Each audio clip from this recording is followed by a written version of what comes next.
है ये लोग। इसीलिए मैं आपको कह रही हूँ, जो सावित्रीबाई फुले जिन्होंने हमारे लिए संघर्ष किया, हमें पढ़ाने के लिए संघर्ष किया, उस वक्त गोबर फेंकने वाले कौन लोग थे? सावित्रीबाई फुले जो है 2 साड़ी लेके चलती थी, एक पहन के चलती थी, एक बैग में लेके चलती थी। तो वो लेके जाने के लिए मजबूर किसने किया? मनुस्मृति वाले जिन्होंने मनु को मानने वाले लोग हैं, जो महिला विरोधी है, वो लोग चाहते हैं महिला जो है बच्चे देने वाली मशीन बने और रोटी पकाते रहे और पैरों की जूती बन के रहे। ये लोग चाहते वाले लोग थे, इसलिए सावित्रीबाई फुले की विरोध करते थे। आज अगर महिला पढ़ लिख नहीं पाती ना, तो है उत्तराखंड से लोग। तो इसलिए मैं कह रही हूँ, इस देश के अंदर जो है कौन वीआईपी है, कौन वीआईपी इन्वेस्टिगेशन का विषय है, पता लगाइए। पता लगाने का काम आपका है, मेरा है।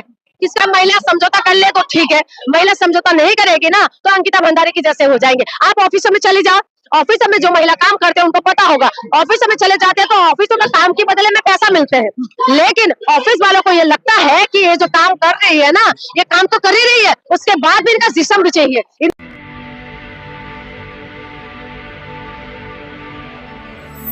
सिंह धामी क्यों है मौन और वीआईपी है वो कौन?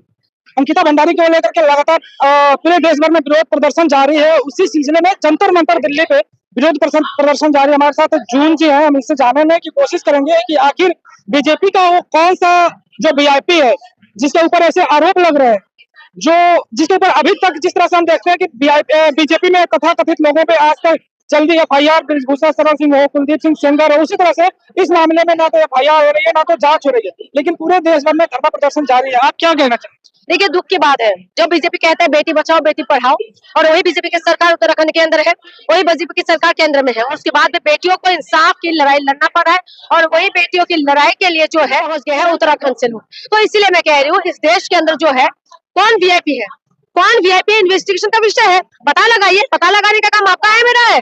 किसका काम है? पुलिस का है ना, पुलिस का काम है, सरकार का काम है, जो पता लगाएंगे भाई बेटी को इंसाफ देना है। और यही का टैगलाइन है, बेटी बचाओ बेटी पढ़ाओ। लेकिन उसके बाद भी अगर बेटियों को इंसाफ देने के लिए उत्तराखंड से लोग अगर यहाँ पर पहुंचना पड़े तो आप समझे कि क्या हालत पैदा कर रहे हैं ये लोग। इसलिए मैं आपको कह रही हूँ, देश के अंदर जो है बेटियां सुरक्षित नहीं है। ये सिर्फ और सिर्फ एक बेटी पढ़ाओ। पुष्कर सिंह धामी अभी भी मौन है, इस पर अपना मुंह क्यों नहीं खोल रहे हैं? क्यों खोलेगा मुंह? मुंह जब खोलेंगे ना तो बेटी, एक अंकिता भंडारी जो साधारण परिवार से आती है, उस बेटी को इंसाफ देने के लिए मौन हो जाना पड़ता है।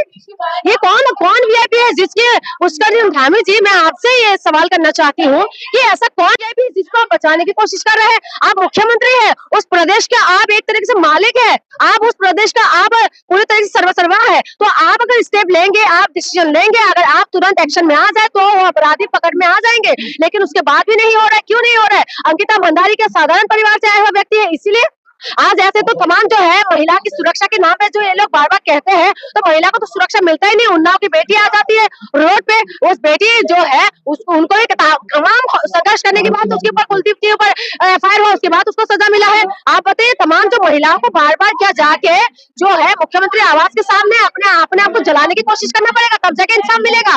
अंकिता भंडारी तो वो भी करने के लिए रहेगी नहीं, उसको तो मार दिया गया है। आप बताइए, क्या गुनाह था उस बेटी का? क्या गुनाह था जिसकी वजह से उसको मौत की घाट उतार दिया? यही गुनाह था ना कि एक्स्ट्रा सर्विस नहीं दिया, एक्स्ट्रा सर्विस नहीं देने की वजह से एक बच्ची को जान से मार दिया। क्या देश में और भी जो रिजॉर्ट है, जो होटल्स है, क्या उसमें ऐसी चीजें होती हैं और उनकी जांच जरूरी हो गई है क्या? होती हुई महिला समझौता कर ले तो ठीक है, महिला समझौता नहीं करेगी ना तो अंकिता भंडारी की जैसे हो जाएंगे। आप ऑफिसों में चली जाओ, ऑफिस में जो महिला काम करते हैं उनको पता होगा। ऑफिस में चले जाते हैं तो ऑफिस में काम के बदले में पैसा मिलते हैं, लेकिन ऑफिस वालों को ये लगता है कि ये जो काम कर रही है ना, ये काम तो कर ही रही है, उसके बाद भी इनका जिस्म भी चाहिए। इनको पब्लिक प्रॉपर्टी समझने लग जाते हैं। रोड पे निकलते हैं तो पब्लिक को ये लगता है पब्लिक प्रॉपर्टी है। घर के अंदर जब रहते हैं तो उनको लगता है कि ये घर की बहू है तो ये घर में सारा काम वही करेगी। तो आप बताइए, महिला कहाँ जाएगी? आप महिला को, तुम लोग तो खिलौना बना के रखा हुआ है। महिला को तुम सम्मान की बात करते हो, महिला को ना तो तुम सम्मान देते हो, महिला को ना तो तुम लोग इज्जत देते हो, और इसीलिए आपको लगता है कि अंकिता भंडारी को इंसाफ मिलने वाले हैं। आप अंकिता भंडारी के लिए तमाम आप रोड पे क्यों आना पड़ता है महिला के इंसाफ के लिए? महिलाएं उतर गई थी और बोल रही थी, शर्म की बात है, शर्म की बात है कि हम आज देश को ऐसा बना दिया है कि हम जो है रेपिस्ट के सपोर्ट में वो भी महिला आगे खड़ी हो जाते हैं। किसान आते हैं, तो रोड पे तो किसानों के विरोध में किसानों को खड़ा कर दिया जाता है, मजदूर आते हैं रोड पे तो मजदूरों के विरोध में मजदूरों को खड़ा कर दिया जाता है। वैसे ही जो है महिला आती है इंसान के लिए तो महिलाओं को रेपिस्ट के सपोर्ट में खड़ा कर दिया जाता है। भूषण शरण सिंह ने उसका स्वागत किया।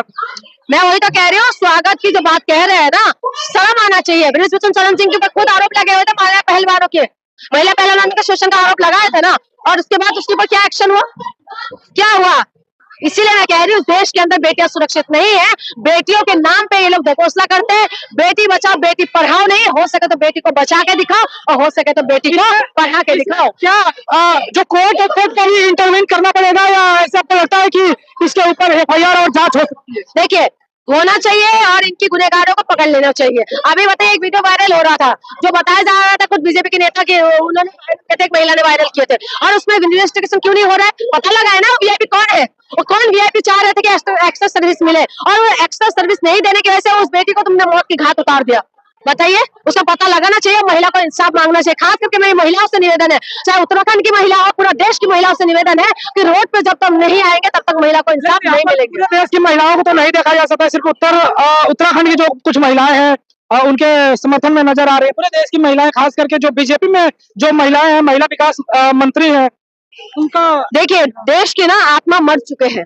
महिला के बारे में है ना, जो महिला के लिए सोचने वाले चीजें होते हैं ना, वो देश पूरी तरह से बढ़ चुके हैं। महिला पे ऐसा लगता है महिला अगर अपने इंसाफ की मांग करेंगे तो महिला की चरित्र पे उंगली कर दिया जाएगा। एक मुस्कान के पैदा हो गए, एक सोनम के पैदा हो गए, पूरे महिलाओं को बदनाम करके रख दिया। इनको मौका मिल गया है कि महिलाओं के ऊपर उंगली उठाए, महिला कुछ बोलने लग जाते हैं तो महिला ज्यादा बोलने वाली बन गए हैं। महिला अगर कुछ से काम ना करे तो महिला को किस तरीके से देखा जाता है? आप बताइए, आज तो पुरुष समाज डर के खौफ में बैठे हुए हैं। आज पुरुष समाज को, महिलाओं को जब बात आती है तो पुरुषों को ऐसा लगता है वो गर्लफ्रेंड के बारे में सोचते नहीं तो अपनी बीवी के बारे में सोचते हैं। ये उनका बहन भी तो है तुम्हारी बहन, उसके बारे में क्यों नहीं सोचते भाई? और यही सोचते कि महिला के साथ ऐसा ही होना चाहिए, इस तरह के सर्टिफिकेट देने के लिए आ जाते हैं। ये कौन है, कौन सी समाज पैदा कर रहे हैं हम लोग? निर्भया कांड हुई थी, पूरा देश की जनता रोड पे आ गए थे, लेकिन आज की डेट में जो है अंकिता भंडारी हो, उन्नाव की बेटी हो, आप दिखाई दे रहे हैं आपको?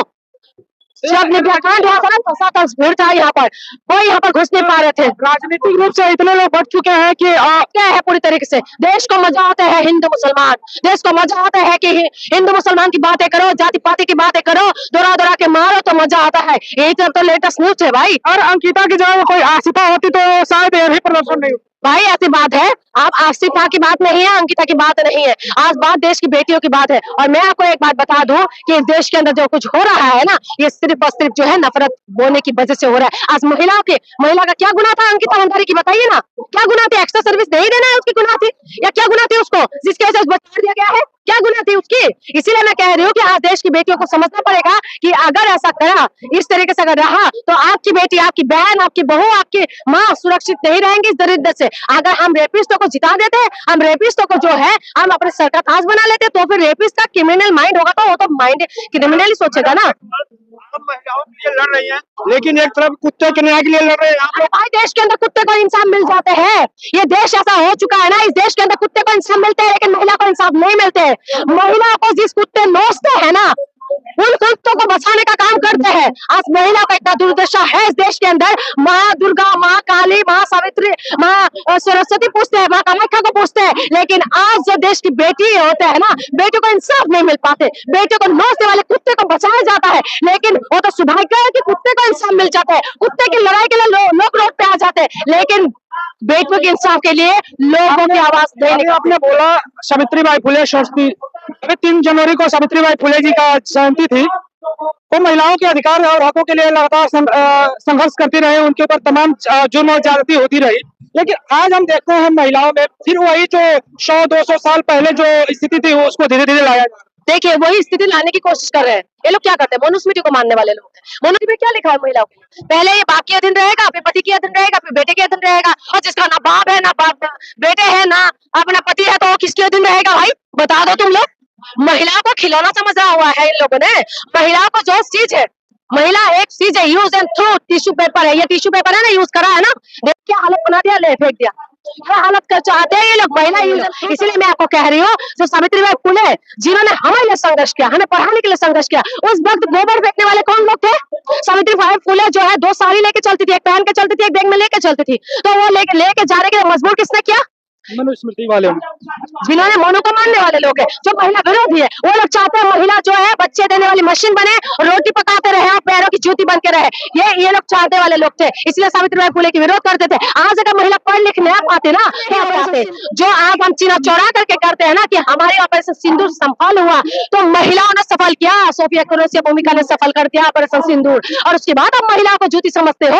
आज महिला संघर्ष करना पड़ा। आज बताइए, आज राजस्थान की जोहर में जो एक जगह है, 15 गांव के अंदर ऐसा फरमान जारी कर दिया कि महिलाओं को स्मार्टफोन ना रख पाए।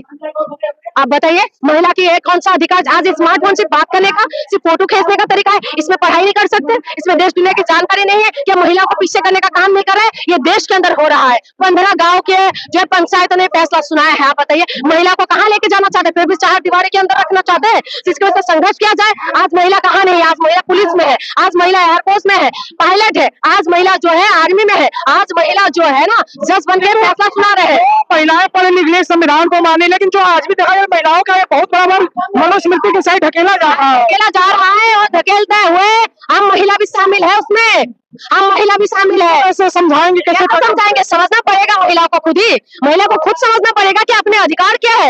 आपको जो बच्चे देना, बस शादी कर लो, बच्चा पैदा कर दो, बस वही करना, वही जिंदगी में काम है। इस देश के लिए आपका योगदान नहीं होना चाहिए। महिला को ऐसे समझना पड़ेगा, महिला को समझना पड़ेगा कि पढ़ना लिखना जरूरी है, महिला को समझना पड़ेगा कि देश की समाज के लिए योगदान देना जरूरी है। अगर एक महिला पाकिस्तान को 2 फाड़ कर दिया था, एक महिला किरण बेदी IPS ऑफिसर बन के पहले प्रधानमंत्री की गाड़ी का चालान काटे थे, महिला कल्पना चावला जिसने साइंटिस्ट बन के आसमान पे उड़ान भरा था, ठीक है, महिला ही तो है ना। महिला क्या नहीं कर रही है? आज जज बन के फैसला सुना रही है और पार्लियामेंट में बैठ के कानून बना रही है। उसके बाद आप महिलाओं को साधारण समझते हो? महिलाओं को संवैधानिक दायरे में आना चाहिए, महिला को संविधान को पढ़ना चाहिए, महिलाओं को बाबा साहब अम्बेडकर को पढ़ना चाहिए। जिस दिन महिला बाबा साहब अम्बेडकर को पढ़ लेंगे ना, जिस दिन समझ जाएंगे कि आज महिला जो बाहर निकल पा रहे हैं वो हिंदू कोड बिल की वजह से है, जो बाबा साहब ने हम लोगों को वरदान करके दिया है। हमारे लिए भगवान जो है ना, हमारे लिए भगवान बाबा साहब अम्बेडकर है, जिन्होंने पढ़ना लिखना चलना फिरना हम लोगों को सिखाया है। बाबा साहब अम्बेडकर ने हम लोगों को नया जीवन दान दिया। आज महिला डिवोर्स दे सकते हैं, आज महिला अपनी पसंद से शादी कर सकते हैं, आज महिला बच्चे हो पैदा करते टाइम छुट्टी ले सकते हैं, लीव ले सकते हैं, आज महिला जो है पढ़ लिख सकते हैं, आज महिला नौकरी कर सकते हैं, आज महिला जो है ना सीना चौड़ा करके घूम सकते हैं। ये बाबा साहब अम्बेडकर की आजादी जो है ना, ये हिंदू कोड बिल की वजह से है। आप किसी भी समुदाय विशेष से हो सकते हैं, आप किसी भी जात विशेष से हो सकते हैं, आपका पूजा स्थल अलग हो सकता है, आपके पहनावा अलग हो सकता है, लेकिन महिलाओं के लिए वरदान है बाबा साहब अम्बेडकर। और इसीलिए बाबा साहब को पढ़ लो तो आपके अधिकार को समझ में आ जाएगा और आपको पता चल जाएगा कि हमें कहाँ लेके जा रहे हैं। सवाल है, आप शिक्षा की देवी किसको मानते हैं? सावित्रीबाई फुले मानते हैं या सरस्वती को मानते हैं? देखिए, आस्था जिसको मानना है माने, मैं आस्था के ऊपर आघात नहीं करूंगी। हम सावित्रीबाई फुले को मानते हैं, हमने भी बचपन में जो है सरस्वती माता की भी पूजा की है, तो मेरी जो है मैं आस्था में ठेस नहीं पहुंचाना चाहती किसी का भी, क्योंकि बहुत लोगों का आस्था अलग अलग होता है, सबका आस्था अलग होता है। लेकिन जो इंसान बनके जिन्होंने हमें पढ़ने का शिक्षा दिया है वो सावित्रीबाई फुले थे, और सावित्रीबाई फुले हमारे लिए भगवान है। हमारी जो है हमें उनको पूजा करते हैं, जो सरस्वती माँ को भी पूजा करते हैं, हम उनका भी विरोध नहीं करते, लेकिन हमारे लिए महिलाओं के लिए वरदान रहे हैं और हम उनका पूजा करते हैं। बहुत बहुत धन्यवाद।